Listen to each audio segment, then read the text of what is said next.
읽으실 하나님의 말씀은 마가복음 4장 10절로 20절까지 말씀입니다.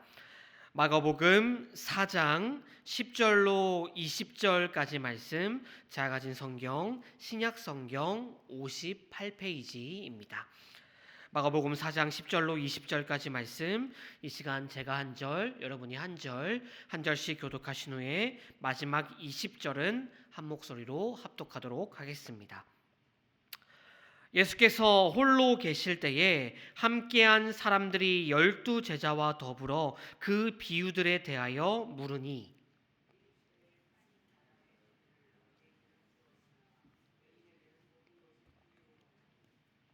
이는 그들로 보기는 보아도 알지 못하며 듣기는 들어도 깨닫지 못하게 하여 돌이켜 죄 사함을 얻지 못하게 하려 함이라 하시고,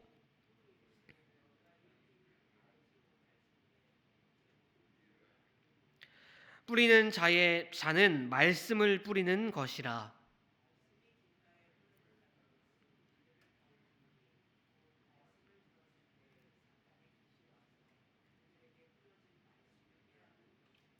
또 이와 같이 돌밭에 뿌려졌다는 것은 이들을 가리킴이니 곧 말씀을 들을 때에 즉시 기쁨으로 받으나,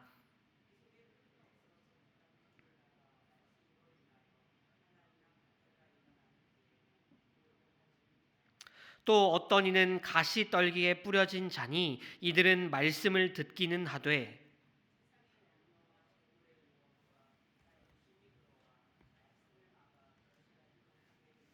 함께 읽겠습니다. 좋은 땅에 뿌려졌다는 것은 곧 말씀을 듣고 받아 30배나 60배나 100배의 결실을 하는 자니라. 아멘. 우리를 구원하시기 위해 이 땅에 오신 예수님께서는 수많은 도시와 마을들을 두루 다니시며 가시는 곳마다 하나님 나라의 진리를 가르치시고 또 천국의 복음을 선포하여 주셨습니다.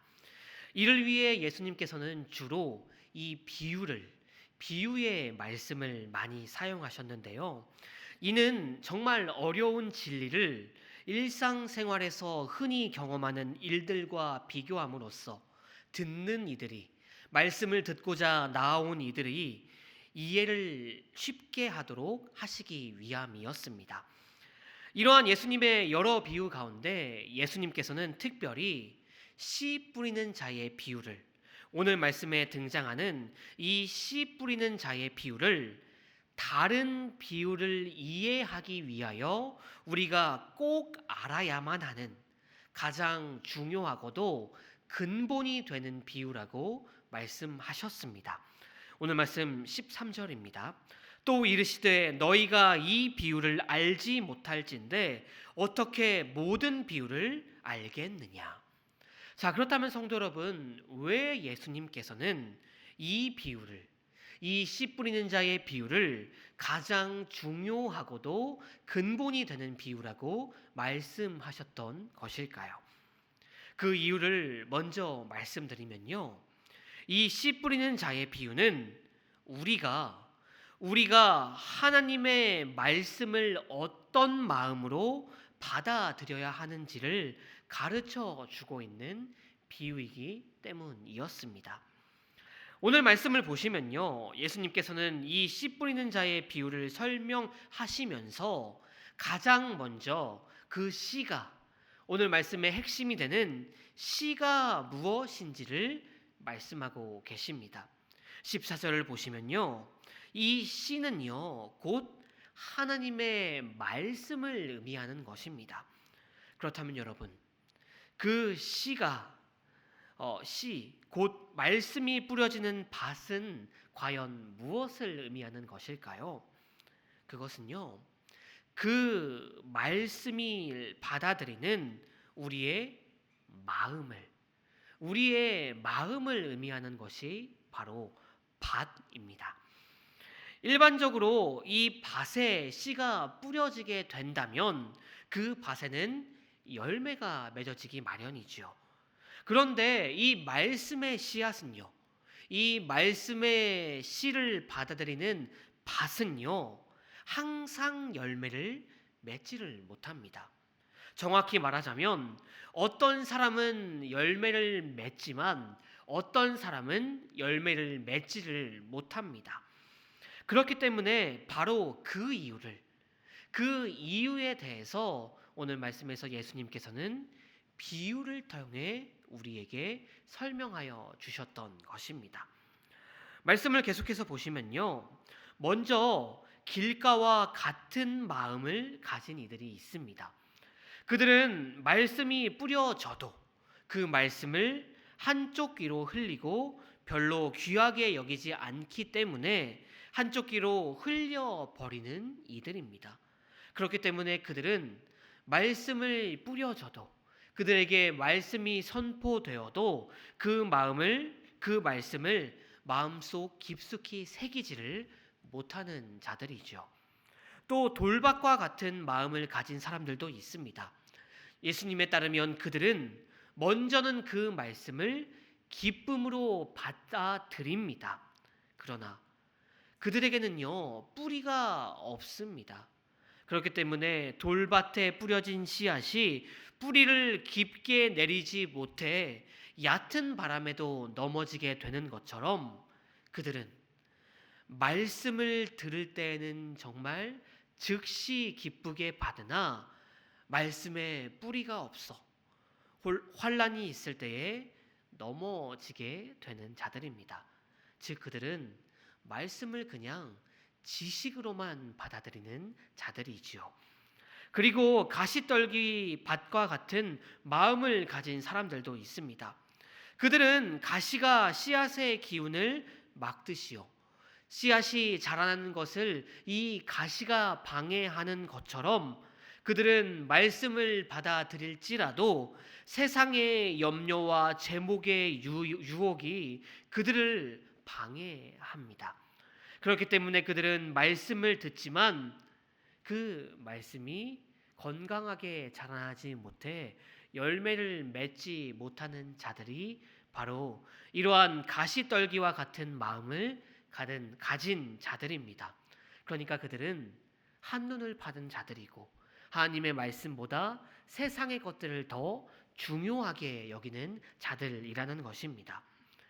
이렇게 주님의 말씀이 선포되어도 말씀의 씨가 뿌려져도 열매를 맺지 못하는 자들이 정말 많이 있습니다.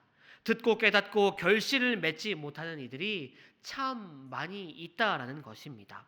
그런데 그런 이들도 있지만 듣고 깨닫고 결실을 맺는 이들도 있다고 주님께서는 말씀하고 계십니다. 오늘 본문 20절을 보세요. 좋은 땅에 뿌려졌다는 것은 곧 말씀을 듣고 받아 30배나 60배나 100배의 결실을 하는 자니라. 아멘. 여기서 우리 성경이 말씀을 듣고 이 받다로 번역한 헬라어 단어는요, 데코마이라는 단어입니다. 여러분, 이 데코마이는요, 본래는 환영하다라는 뜻으로 사용되는 단어라고 합니다. 즉, 여러분, 이 뜻을 살려 번역해 보면요, 이 사람들, 이 좋은 땅에 뿌려진 자들은 하나님의 말씀을 기쁘게 받아들이는 사람들이라는 것입니다. 하나님의 말씀이 뿌려졌을 때 그 말씀을 정말 기쁘게 받아들이는 자들, 이들이 좋은 땅과 같은 마음을 가진 자들이라는 것이지요. 자, 그런데 여러분, 여기에는요, 이 말씀대로 우리가 해석하면요, 한 가지 문제가 발생합니다. 바로 이 좋은 땅의 경우와 돌밭의 경우가 별 다른 것이 없다라는 것이죠. 예수님의 말씀에 따르면요, 돌밭과 같은 마음을 가진 사람들도 예수님의 말씀을, 주님의 말씀을 일단 기쁘게 받아들입니다. 마치 좋은 땅의 마음을 가진 사람들과 똑같이 말입니다. 둘 다 말씀을요, 기쁨으로 받고 있어요. 그래서 여러분, 우리가 이 주님의 말씀을 정확하게 이해하기 위해서는요, 공관 복음서의 병행 구절을 한번 찾아볼 필요가 있습니다.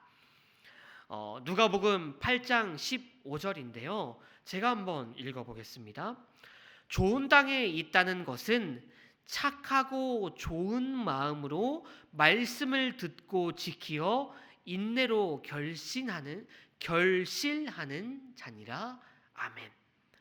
즉 좋은 땅은 이 주님의 말씀을 기쁘게 받아들이는 자들은요, 그들은 잠깐 은혜를 받는, 잠깐 주님의 말씀을 기쁘게 받아들이고 단지 지식적으로 아는 그들과 다르게 그 주님의 말씀을 끝까지 인내하여 붙잡는 자들, 주님의 말씀을 언제 어디서나 무엇을 하든지 믿고 의지하며 따르며 붙잡는 자들이 바로 이 좋은 땅의 말씀을, 좋은 땅과 같은 마음을 가진 자들이라는 것입니다.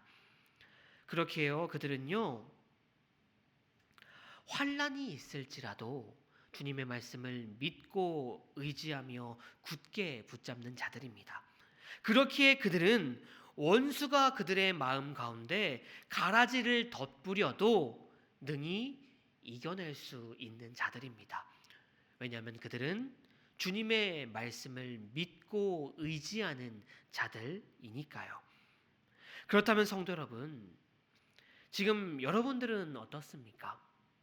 길가, 돌밭, 가시떨기와 같이 말씀보다는 다른 것에 시선을 뺏기고 의지하고 더 따르는 사람들입니까? 아니면 말씀을 깊이 묵상하고 말씀을 붙잡으며 말씀을 의지함으로 열매를 맺고 계십니까? 사랑하는 성도 여러분, 씨앗이 아무리 좋아도 그 씨앗이 뿌려진 밭이 나쁘면 좋은 결실을 기대할 수 없는 것은 당연한 것입니다. 사랑하는 성도 여러분, 주님께서는 그 귀한 목숨까지도 버리시며 우리에게 정말 귀중한 씨앗을, 가장 좋은 씨앗을 우리에게 뿌려 주셨습니다. 생명의 씨앗, 주님께서 뿌리신 그 생명의 씨앗이 우리의 영혼과 삶의 풍성한 열매를 맺는 것, 그것이야말로 우리가 주님의 은혜에 보답하는 가장 좋은 일인 줄로 믿습니다. 바라옵기는 우리의 마음과 생활을 주님의 말씀과 성령으로 늘 경작하고 가꾸는 저와 여러분들이 되기를 소망합니다. 주님의 말씀을 묵상하는 데 힘쓰고 기도로 주님과 교제하는 저와 여러분들이 되기를 바랍니다. 그리하여 30배, 60배, 100배의 열매를 맺는 옥토가 되어서 주님의 기쁨이 되고 또 수많은 열매를 맺어 주님께 칭찬받는 저와 여러분들이 우리 정은교회가 되기를 주님의 이름으로 축원드립니다. 아멘. 함께 기도하시겠습니다.